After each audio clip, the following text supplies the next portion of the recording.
हिंदी कहानी। हिंदी कहानी। राष्ट्रवाद मुंशी प्रेमचंद। राष्ट्रवाद मुंशी प्रेमचंद। यह तो हम पहले भी जानते थे और अब भी जानते हैं कि साधारण भारतवासी राष्ट्रीयता का अर्थ नहीं समझता, और यह भावना जिस जागृति और मानसिक उदारता से उत्पन्न होती है, वह भी हम में बहुत थोड़े आदमियों में आई है।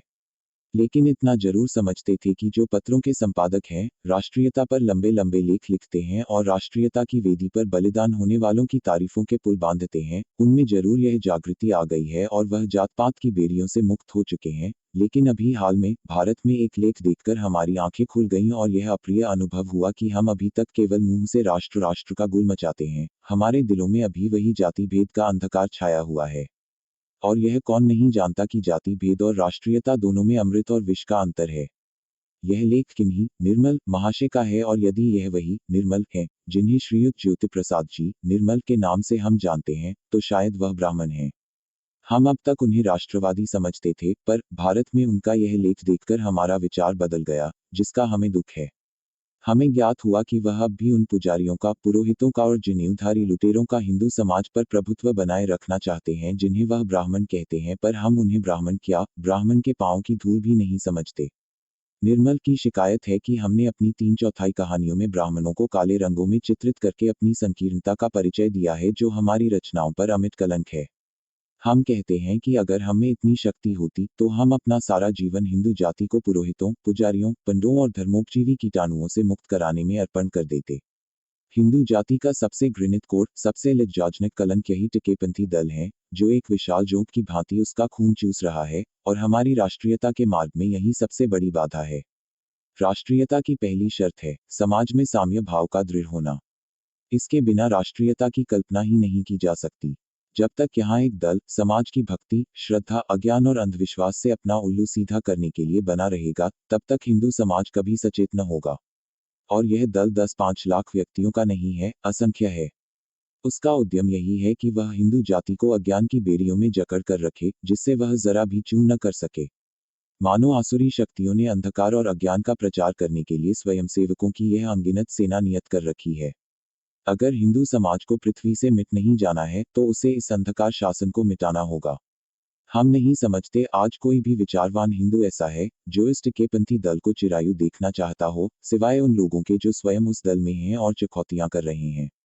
निर्मल खुद शायद उसी टिकेपंथी समाज के चौधरी हैं, वरना उन्हें टिकेपंथियों के प्रति वकालत करने की जरूरत क्यों होती। वह और उनके समान विचार वाले उनके अन्य भाई शायद आज भी हिंदू समाज को अंधविश्वास से निकलने नहीं देना चाहते। वह राष्ट्रीयता की हाँक लगाकर भी भावी हिंदू समाज को पुरोहितों और पुजारियों ही का शिकार बनाए रखना चाहते हैं। मगर हम उन्हें विश्वास दिलाते हैं कि हिंदू समाज उनके प्रयत्नों और सिरतोड़ कोशिशों के बावजूद अब आंखें खोलने लगा है, और इसका प्रत्यक्ष प्रमाण यह है कि जिन कहानियों को निर्मल जी ब्राह्मण द्रोही बताते हैं, वह सब उन्हीं पत्रिकाओं में छपी थीं, जिनके संपादक स्वयं ब्राह्मण थे। मालूम नहीं निर्मल जी वर्तमान के संपादक श्री रमाशंकर अवस्थी, सरस्वती के संपादक श्री देवीदत्त शुक्ल, माधुरी के संपादक पम रूपनारायण पांडे, विशाल भारत के संपादक श्री बनारसीदास चतुर्वेदी आदि सज्जनों को ब्राह्मण समझते हैं या नहीं, पर इन सज्जनों ने उन कहानियों को छापते समय जरा भी आपत्ति न की थी।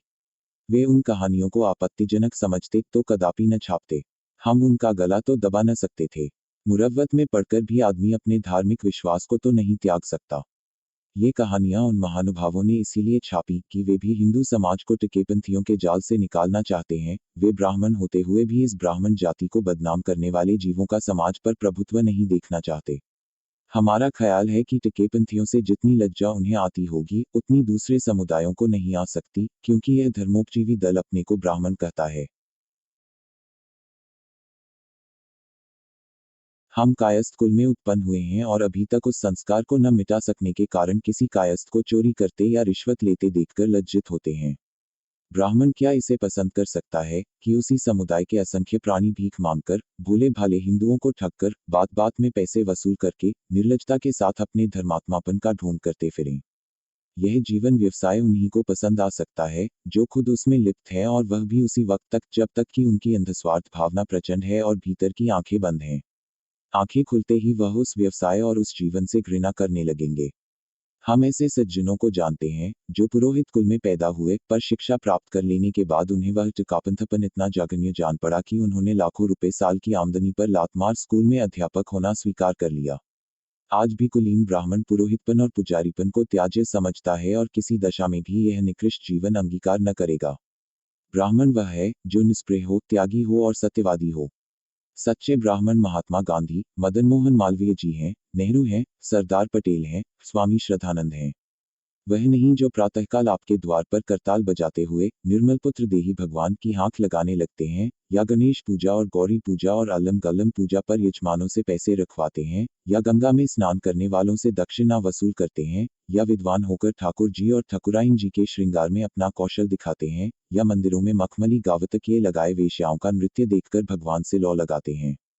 हिंदू बालक जब से धरती पर आता है और जब तक वह धरती से प्रस्थान नहीं कर जाता, इसी अंधविश्वास और अज्ञान के चक्कर में सम्मोहित पड़ा रहता है और नाना प्रकार के दृष्टांतों से, मंगड़ंत किस्से कहानियों से, पुण्य और धर्म के गोरख धंधों से, स्वर्ग और नरक की मिथ्या कल्पनाओं से वह उपजीवी दल उनकी सम्मोहनावस्था को बनाए रखता है, और उनकी वकालत करते हैं हमारे कुशल पत्रकार निर्मल जी, जो राष्ट्रवादी हैं।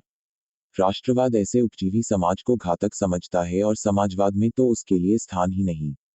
और हम जिस राष्ट्रीयता का स्वप्न देख रहे हैं उसमें तो जन्मगत वर्णों की गंध तक न होगी, वह हमारे श्रमिकों और किसानों का साम्राज्य होगा, जिसमें न कोई ब्राह्मण होगा, न हरिजन, न कायस्थ, न क्षत्रिय।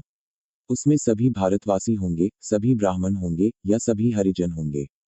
कुछ मित्रों की यह राय हो सकती है कि माना टिकेपंथी समाज निकृष्ट है, त्याज्य है, पाखंडी है, लेकिन तुम उसकी निंदा क्यों करते हो, उसके प्रति घृणा क्यों फैलाते हो, उसके प्रति प्रेम और सहानुभूति क्यों नहीं दिखलाते। घृणा तो उसे और भी दुराग्रही बना देती है और फिर उसके सुधार की संभावना भी नहीं रहती।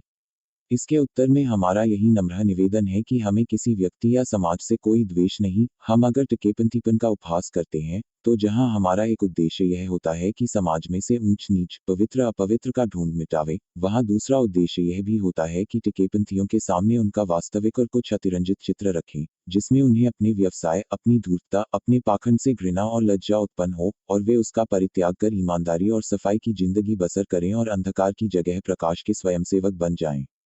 ब्रह्मभोज और सत्याग्रह नामक कहानियों ही को देखिए, जिन पर निर्मल जी को आपत्ति है। उन्हें पढ़कर क्या यह इच्छा होती है कि चौबे जी या पंडित जी का अहित किया जाए? हमने चेष्टा की है कि पाठक के मन में उनके प्रति द्वेष न उत्पन्न हो, हाँ परिहास द्वारा उनकी मनोवृत्ति दिखाई है। ऐसे चौबों को देखना हो तो काशी या वृंदावन में देखिए, और ऐसे पंडितों को देखना हो तो वर्णाश्रम स्वराज्य संघ में चले जाए। और निर्मल जी पहले ही उस धर्मात्मा दल में नहीं जा मिले हैं, तो अब उन्हें चटपट उस दल में जा मिलना चाहिए, क्योंकि वहां उन्हीं की मनोवृत्ति के महानुभाव मिलेंगे। और वहां उन्हें मोटेराम जी के बहुत से भाई बंधु मिल जाएंगे, जो उनसे कहीं बड़े सत्याग्रही होंगे। हमने कभी इस समुदाय की पोल खोलने की चेष्टा नहीं की, केवल मीठी चुटकियों से और फुसफुसे परिहास से काम लिया। हालांकि जरूरत थी बर्नार्ड शॉ जैसे प्रतिभाशाली व्यक्ति की, जो घन से चोट लगाता है। निर्मल जी को इस बात की बड़ी फिक्र है कि आज के 50 साल बाद के लोग जो हमारी रचनाएं पढ़ेंगे, उनके सामने ब्राह्मण समाज का कैसा चित्र होगा और वे हिंदू समाज से कितने विरक्त हो जाएंगे। हम पूछते हैं कि महात्मा गांधी के हरिजन आंदोलन को लोग आज के 1000 साल के बाद क्या समझेंगे? यह कि हरिजनों को ऊंची जाति के हिंदुओं ने कुचल रखा था। हमारे लेखों से भी आज के 50 साल बाद लोग यही समझेंगे कि उस समय हिंदू समाज में इसी तरह के पुजारियों, पुरोहितों, पंडों, पाखंडियों और टिकेपंथियों का राज था, और कुछ लोग उनके इस राज को उखाड़ फेंकने का प्रयत्न कर रहे थे। निर्मल जी इस समुदाय को ब्राह्मण कहें, हम नहीं कह सकते। हम तो उसे पाखंडी समाज कहते हैं, जो अब निर्लजता की पराकाष्ठा तक पहुंच चुका है। ऐतिहासिक सत्य चुप चुप करने से नहीं दब सकता।